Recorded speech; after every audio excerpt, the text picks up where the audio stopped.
Yeni bir videodan da herkese merhaba. Ben Sefa Kandemir. Dostlar, yapmış olduğumuz bu serideki diğer videolarımızı sizler çok beğenince bizleri de yenilerini ve güncellerini yapmak düştü. Bu arada videoya başlamadan hemen söyleyeyim. Videonun aşağısında bulunan beğen butonuna basmanızı hatırlatmak istiyorum. Ayrıca hemen yan tarafındaki abone ol butonuna basarak da ailemize katılabilir, yeni videolardan anında haberdar olabilirsiniz. Kanalımıza da abone olduysanız ailemize hoş geldiniz diyorum. Evet, 1.2 milyon lira altında 0 kilometre SUV kaldı mı dediğinizi duyar gibiyim. Zamlara ve her şeye rağmen halen daha var. Bu videomuzda 1.2 milyon lira altında satın alabileceğiniz 0 kilometre SUV modellerinin hem öne çıkan özelliklerini hem de fiyat listelerini yakından öğreneceğiz. Yine kendi tarzımızda ve en anlaşılır şekilde izleyeceğimiz bu videomuzu bizi duyamayan sevgili dostlarımız Türkçe altyazılı şekilde izleyebilir ya da dünyanın herhangi bir yerinden bizi izleyen dostlarımız da onlarca farklı altyazı dil seçeneğinden yararlanarak videomuzu izleyebilirler. İlk arabamız artık aramızdan ayrılmasına günler kalan Dacia Duster oldu. Duster yeni nesliyle birlikte Türkiye'de üretiliyor dostlar, biliyorsunuz, ve Renault markası altında. Dacia'nın halihazırda stoğunda bulunan Duster'larsa halen satışta. Yani dış ve iç tasarım klasik diyebileceğimiz çizgilerde oldu artık. Renault Duster varken neden Dacia Duster alalım sorusunun cevabı ise motor seçenekleri. Ama motor seçeneklerinden önce listemize Expression donanımına giren Duster'ın dışarıdaki temel farkı 16 inçlik Expression jantlar oldu. Buna ek olarak iç mekanda elektrikli olan ön camlarına karşın arka kapı camlarının manuel olduğunu, klimasının, ön sis farlarının, arka cam için buz çözücüsünün ve katlanabilen arka koltuklarının olduğundan bahsedeyim. Konsol üzerinde içinde Apple CarPlay, USB bağlantısı, Bluetooth'un kullanılabildiği 8 inçlik bir dokunmatik multimedya ekranında bulunuyor. Genel olarak iç mekan yaşam hacmi ve alanı konusunda memnun olunan Duster, bagaj hacmi konusunda da arka koltuklar normal konumundayken 478 litre hacim sunuyor. Arka koltukları yatırdığınızda ise bu hacim 1623 litre olacak. Tabi bu fiyat bandındaki diğer otomobilleri de şimdi sırasıyla göreceğimiz için güvenlik ve sürücü yardımcı özellikleri de bir hayli önemli. ABS ve acil fren yardımı EFU. Sadece arazi aracı olmasının dışında şehir arabalarında da sevdiğim yokuşta kalkış destek sistemi, manuel vites için vites değiştirme göstergesi, hız sınırlayıcı ve sabitleme, direksiyonumuzda sadece yükseklik ayarı bulunuyor, sürücü, yan yolcu ve perde hava yastıkları, arka park sensörü gibi özellikler standart olarak geliyor. Yine önemli detaylardan frenler arkalarda kampana, önlerde disk olarak tercih edilmiş. 1.2 milyon lira altındaki fiyatıyla listemize giren Duster'ın en önemli farkı motor elbette. 1.0 turbo beslemeli EcoG LPG'li motorundan 100 beygir güç, 170 Nm tork üretiyor. Önden çeker olarak gelen bu motoru 6 ileri manuel vitesle yönetiyorsunuz. Bu manuel olayı biraz işleri karıştırabilir. Sıfırdan 100'e 13.8 saniyede hızlanan Duster 100 kilometrede ortalama 8 litre yakıt sarf ediyor. Ve bu özelliklerde bir Dacia Duster'a sahip olmanın bedeli ise 1.189.900 lira. Eğer ki manuel vites büyük kriterlerinizden biri değil ve Renault Duster'a rağmen ben bu tasarımı daha çok seviyorum derseniz günümüz şartlarında gayet çok satan bir SUV. Yok Sefa kardeşim, bize biraz daha uygun fiyatta, biraz daha konforlu olsun derseniz o zaman ben de size Fiat Egea Cross derim. Egea Cross her ne kadar bir önceki aya göre ufak bir zam alsa da halen daha 1.2 milyonun çok altında bir fiyatı satılmaya devam ediyor. Listemize Street, Urban ve Lounge donanım seviyelerine giren Egea Cross dış tasarım konusunda Duster'a göre biraz daha yeni ve çekici görünüyor.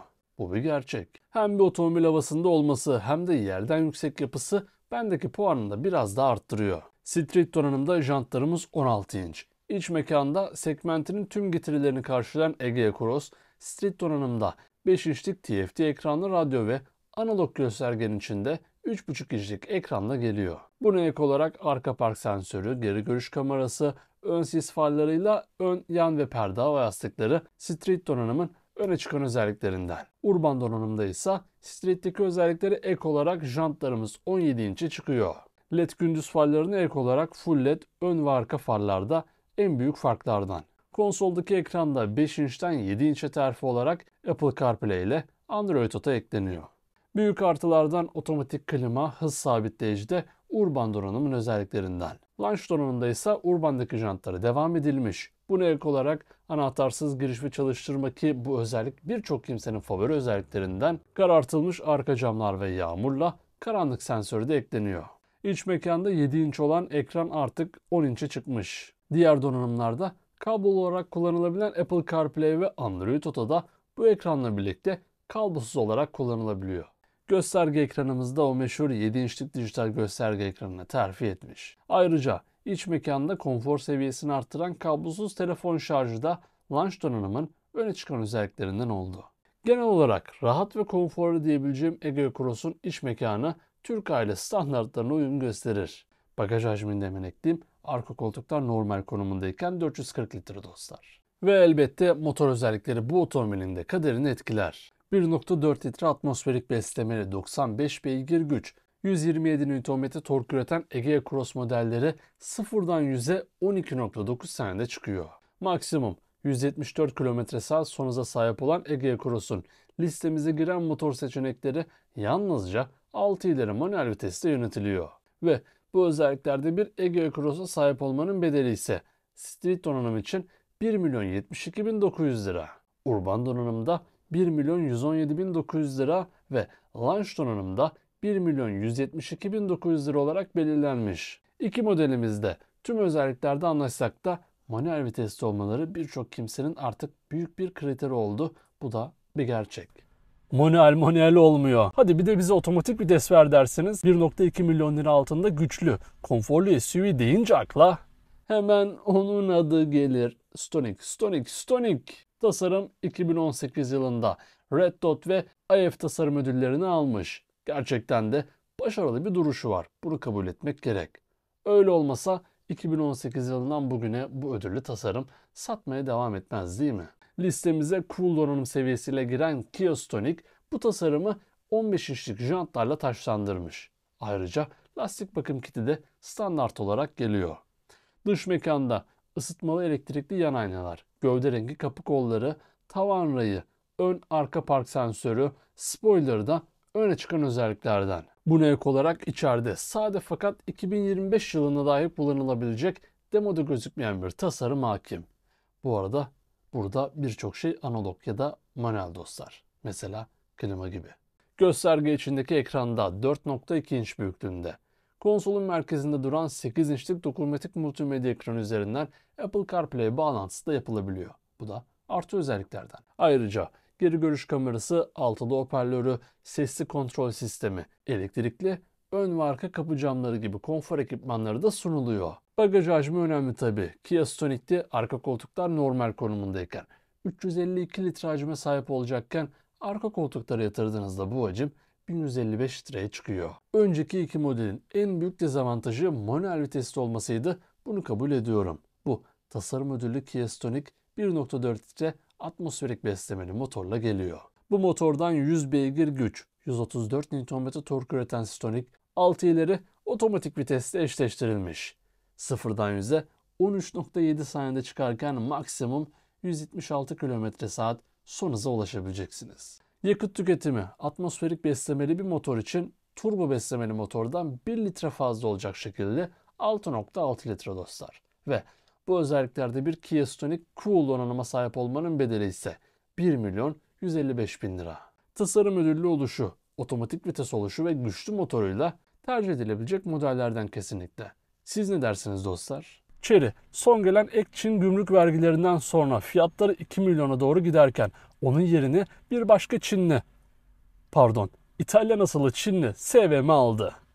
Tıpkı BYD gibi, ki BYD demişken ülkemizde fabrika kuracak olan BYD'nin de mutlaka 1.2 milyon lira altında satılacak modellerini ülkemize getirmesi gerekiyor. Yoksa biz bu işten pek bir şey anlamayız gibi. Ne diyorduk? Tıpkı BYD gibi ülkemizde fabrika kurma girişiminde bulunan İtalyan asıllı Çinli SVM'nin birçok modeli 1.2 milyon lira altında bir satış fiyatına sahip dostlar. O modellerin uzun inceleme videoları da kanalımızda mevcut. Hazır yeri gelmişken önce aşağıdaki beğen butonuna basmanızı da hatırlatmak istiyorum.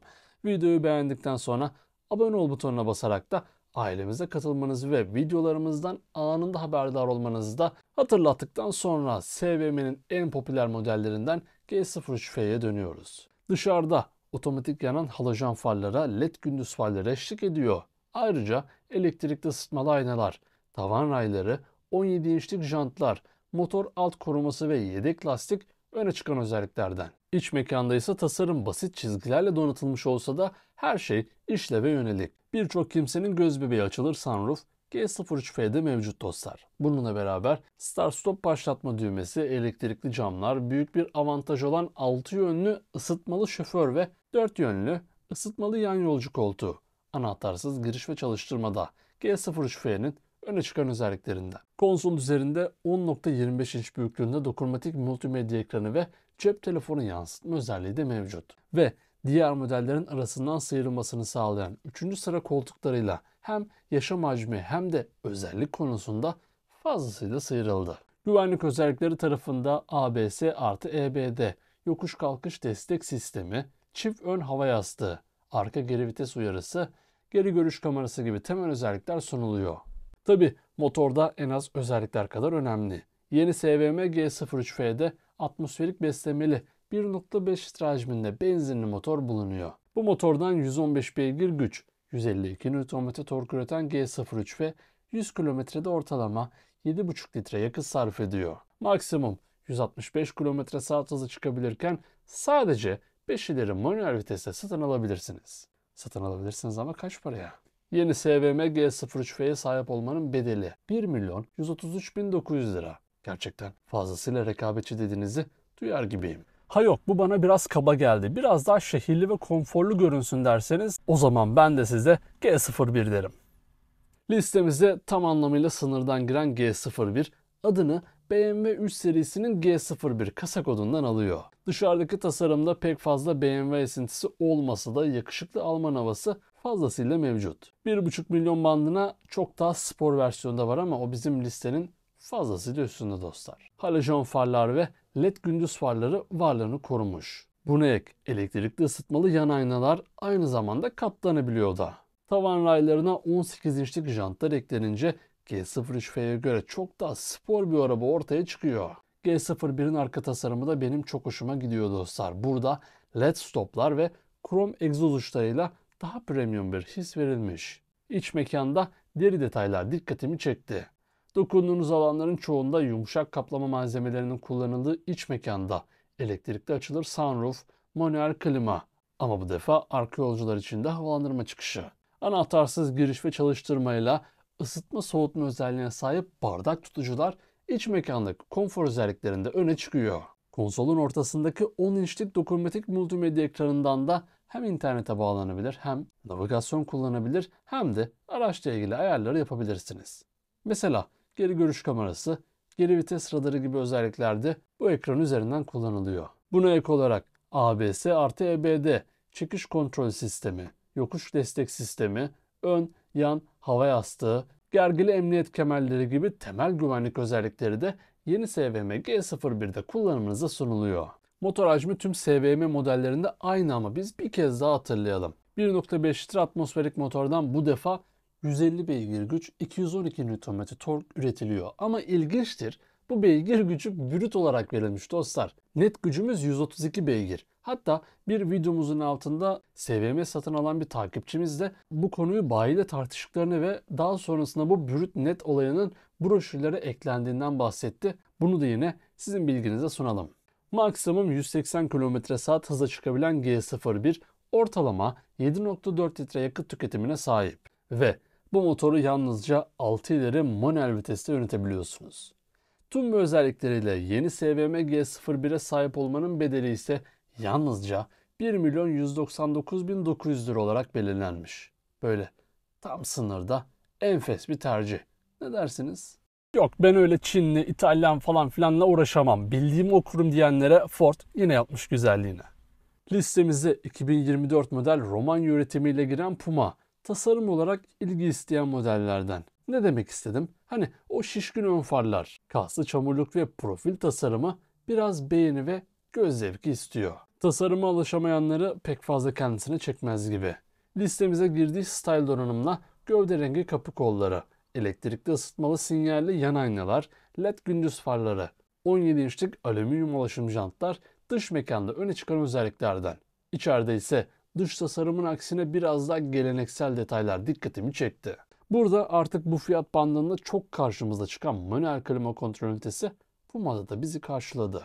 Buna karşın tek tuşta açılıp kapanabilen ön ve arka kapı camları standart olarak geliyor. Ayrıca sürücü koltuğunda ayarlanabilir bel desteği de çok şık bir hareket olmuş. Konsolda 4.2 inçlik yol bilgisayarına ek merkezde 8 inçlik Ford SYNC işletim sistemine sahip dokunmatik multimedya ekranı duruyor. Ayrıca Eco, Normal, Spor, Kaygan zemin ve toprak sürüş modları da standart olarak geliyor. Bagaj hacminde Stonic'ten çok daha iyi olan Puma'da arka koltuklar normal konumundayken 456 litre hacim sunuluyor. Arka koltukları yatırdığınızda ise bu hacim 1216 litreye çıkıyor. Güvenlik özelliklerinde SBM'ye göre birçok özelliğin standart ve boldan bol olduğu Puma'da sürücü, ön yolcu, yan ve perde hava yastıkları, ABS, EBD acil durum freni, yokuş kalkış asistanı, hız kontrolü ve hız sabitleyici, trafik işaretlerinin tanıma sistemi, henüz listemizde ilk defa gördüğümüz şerit takip ve şeritte kalma yardımcısı, çarpışma önleme sistemiyle e-call acil durum arama yardımı sunuluyor. Ford Puma'nın kaderini etkileyecek yer şüphesiz motor seçeneği. Ford Puma 1 litre EcoBoost benzinli motorundan 95 beygir güç, 170 Nm tork üretiyor. Sıfırdan 100'e 11.9 saniyede çıkan Puma 100 kilometrede ortalama 5.9 litre yakıt sarf edip maksimum 175 km/saat hıza çıkabiliyor. Ve bu motoru da yine sadece 6 ileri manuel vitesi yönetebiliyorsunuz. Ama fiyatı duyunca bu kadar özelliğin yanında Ford olsun varsa manuel olsun da diyebilirsiniz. Ford Puma tüm bu özellikleri ve motoruyla 1.073.900 liraya neredeyse bir Egea Cross Street donanım parasına kapınızda olabilir. Ya da son dönemin yine popüler markalarından olup ülkemizde fabrika kurma girişimi konusunda adı geçen MG-ZS'ye bir şans verebilirsiniz. MG-ZS listemize böyle sınırdan, hatta sınırın böyle birkaç bin lira üstünden girmeyi başardı. 5 yıl 150 bin kilometre garantili MG-ZS Comfort donanımla listeye girdi. Dış tasarımı ben gerçekten beğeniyorum. Hem ön hem profil hem de arka tasarım bizim insanımızın göz zevkine de hitap ediyor kesinlikle. LED ön farlarda eve kadar takip özelliği var. Bununla birlikte jantlarımız 17 inç, devasa panjuru güçlü duruşuyla bizden geçer notu da aldı. İç mekanda en az dış tasarım kadar başarılı. Burada konsolun merkezinde 10.1 inç büyüklüğünde dokunmatik multimedya ekranı duruyor. Bu ekran üzerinden hem Apple CarPlay hem de Android Auto'yu kullanabiliyorsunuz. Ayrıca USB bağlantı noktaları, Bluetooth, klima ile konfor ekipmanları tamamlanmış. İç mekanın yaşam hacmi gayet başarılı. Bagaj hacmi de listemizin en iddialısı olacak şekilde arka koltuklar normal konumundayken 448 litre. Arka koltuklara yatırdığınızda ise 1375 litreye çıkıyor. Güvenlik ve sürücü yardımcı özelliklerinde ön, yan, perde hava yastıkları standart.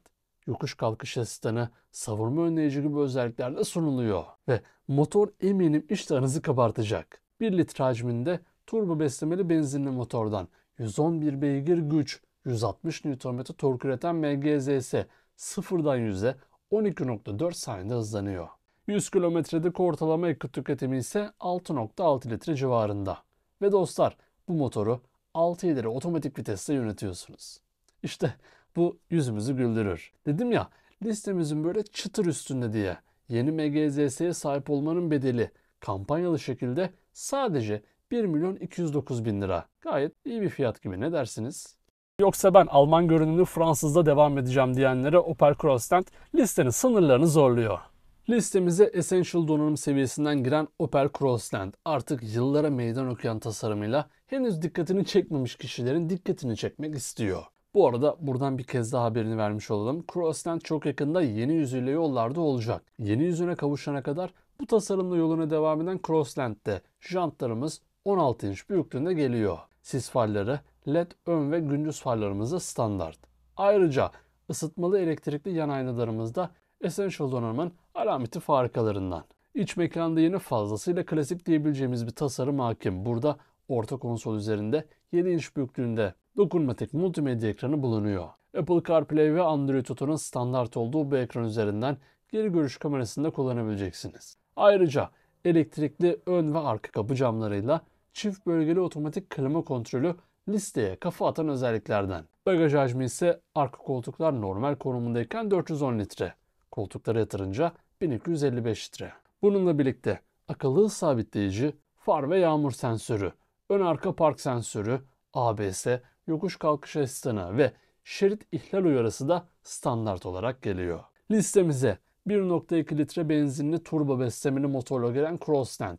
Bu motordan 110 beygir güç, 205 Nm tork üretiyor. Sıfırdan 100'e 10.9 saniyede hızlanan bu motoru sadece 6 ileri manuel olarak satın alabiliyorsunuz. Ve 100 kilometredeki ortalama yakıt sarfiyatı sadece 5.8 litre. Değerler hiç fena değil. Bu özelliklerde bir Opel Crossland almanın bedeli ise sadece 1.099.900 lira. 100 lira da artık 2 litre benzin paramız olsun. Hadi 1.2 milyon liraya birazcık da olsa geçmişken listenin sınırlarını zorlayan bir başka model Renault Duster. Acaba Dacia Duster yerine tercih edilir mi? Yenilenen tasarımıyla özellikle fiyatı açıklanana kadar çok büyük bir ilgiyle beklenen Renault Duster, fiyatının açıklanmasının ardından o ilgiyi biraz kaybetti. Bu bariz şekilde görülüyor. Üstüne önceki nesilleriyle arasında güvenlik ve sağlamlık konusunda kayda değer bir fark olmaması da bu ilgi kaybının başlıca nedenlerinden oldu. Listemize ani bir zam olmadan önce ufak bir fiyat farkıyla giren Renault Duster dış tasarım konusunda çok başarılı ve güzel görünüyor. Bunu kimse inkar edemez. Tavan barı standart mesela dostlar ama bir sis farı 2000 lira. Standart özellikler arasında arka park sensörü, geri görüş kamerası, hız sabitleyici, şerit takip sistemi, otomatik yanan farlar, trafik işaretlerini tanıma sistemi, ön çarpışma önleyici ve güvenli mesafe uyarı sistemi sunuluyor. İç mekanda elektrikli ısıtmalı yan aynalar, elektrikli ön ve arka kapı camları, 10 inçlik dokunmatik multimedya ekranı ki bu ekran üzerinden kablosuz CarPlay ve Android Auto bağlantılarını da yapabiliyorsunuz ve 7 inçlik dijital gösterge ekranı sunuluyor. Motorumuzsa Dacia'da olduğu gibi LPG'li model oldu. 1.0 Eco-G LPG'li olan bu motordan 100 beygir güç, 170 Nm tork üretiliyor. 100 kilometrede ortalama 7.9 litre yakıt sarf eden Duster, sıfırdan 100'e 13.2 saniyede hızlanıyor ve maksimum 168 km/saat hıza çıkabiliyor. Şanzımansa çok tepki görse de 6 ileri manuel dostlar. Ve bu özelliklerde bir Renault Duster sahibi olmanın bedeli eskiden 1.249.000 liraydı. Dostlar, biz daha bu videonun hazırlık aşamasındayken Renault bir gece vakti fiyatlarını güncelledi ve Duster 1.249.000 liradan 1.345.000 liraya çıkarak listemizden adeta uçarak uzaklaştı. Ne dersiniz? Sizce listedeki diğer modellere bakınca bu fiyata Renault Duster sahibi olmak hakkında ne düşünüyorsunuz? Eğer bu biraz pahalı geldiyse Dacia Sandero Stepway listenin çok altında bir fiyatla kapınızda olabilir. Dacia Sandero Stepway'de düşünüyorum da çok uzun yıllardır aynı tasarım ve özelliklerle yoluna devam ediyor. Listemizde hem Expression hem de Extreme donanım seviyelerine giren Sandero Stepway'de tavan barları, 16 inçlik jantlar, Y şekilde gündüz farları standart olarak geliyor.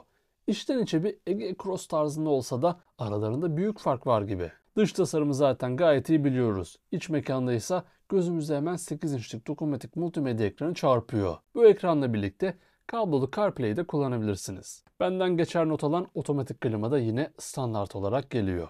Güvenlik özelliklerinde acil fren destek sistemi, anti blokaj fren sistemi, yaya ve bisiklet algılamalı aktif acil durum freni, sürücü yorgunluk tespit asistanı, akıllı hız asistanı ve trafik işaretlerini tanıma sistemi gibi özellikler de standart olarak geliyor. Bagaj hacminde ise arka koltuklar normal konumundayken 410 litre hacim sunuluyor. Arka koltuklara yatırdığınızda ise bu hacim 1455 litreye çıkıyor. Ve geldik motora. Dacia Sandero Stepway şu an 1.0 TC benzinli turbolu motorla geliyor. Bu motordan 90 beygir güç, 142 Nm tork üreten Sandero Stepway sıfırdan 100'e 14.2 saniyede ulaşıyor.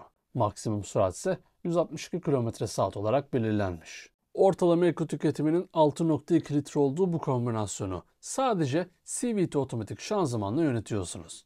En azından otomatik modeller arasına girmiş oldu. Ve tüm bu özellikleriyle Dacia Sandero Stepway Expression donanımda 1.075.000 liradan alıcılarını beklerken Extreme donanımda 1.125.000 liradan etiketlenmiş durumda.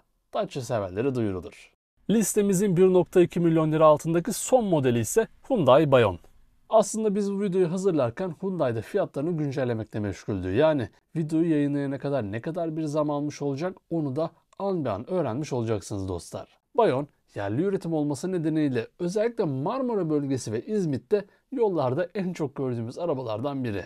Dış tasarımı güzel. Hem farlar hem profil hem de stoplar etkileyici. Jantlar jant donanımda 16 inç olarak geliyor. Bununla beraber otomatik yanan farlar, LED gündüz farları, renkli camlar, elektrikli ve ısıtmalı yan aynalar, tavan rayları ve köpek balığı anteni standart olarak geliyor. İçeride ise elektrikli ön ve arka kapı camları hoşumuza gitti. Buna karşın manuel klima üzdü. Teknoloji tarafında 4.2 inçlik renkli LCD bilgi ekranına, konsolun ortasındaki 10.25 inçlik dokunmatik multimedya ekranı eşlik ediyor. Bagaj hacmimiz ise 411 litre. Güvenlik özelliklerinde ABS, EBD, arka park sensörü, hız sabitleyici ve hız limitleyici, şerit takip asistanı, şeritte kalma uyarısı, sürücü dikkat uyarısı, akıllı hız limit asistanı, önden çarpışma önleyici standart olarak sunuluyor. Geldik motora.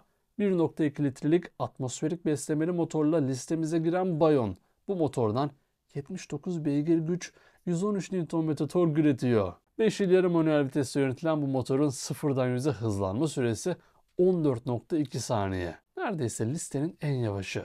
Maksimum 158 km/s hızla çıkabilen Bayon 100 kilometrede ortalama 5.9 litre yakıt tüketimine sahip. Ve listemize eklediğimiz zamsız fiyatı 1.140.000 lira idi. Zamlı hali ise 1.170.000 lira oldu. Ne dersiniz dostlar? Bu 11 SUV içerisinde sizin tercihiniz neden ve hangi model olurdu? Ya da bu SUV modelleri arasında olması gerekir de dediğiniz marka model var mı? Onları da yorumlar kısmında mutlaka bekliyorum. Bu keyifli videonun daha sonuna geldik dostlar. Gerçekten etkileyici ve seçimin çok zor olduğu bu listede Çinliler yine rekabetin sınırlarını zorluyor. Bunu kabul ediyoruz. Ama bir çeri kadar değil. Siz yine sonraki videolardan anında haberdar olabilmek için kanalımıza abone olmayı, videoyu beğenmeyi ve sevdiklerinizle paylaşmayı unutmayın. Bir sonraki videoda görüşmek üzere. Kendinize iyi bakın. Sağlıcakla kalın.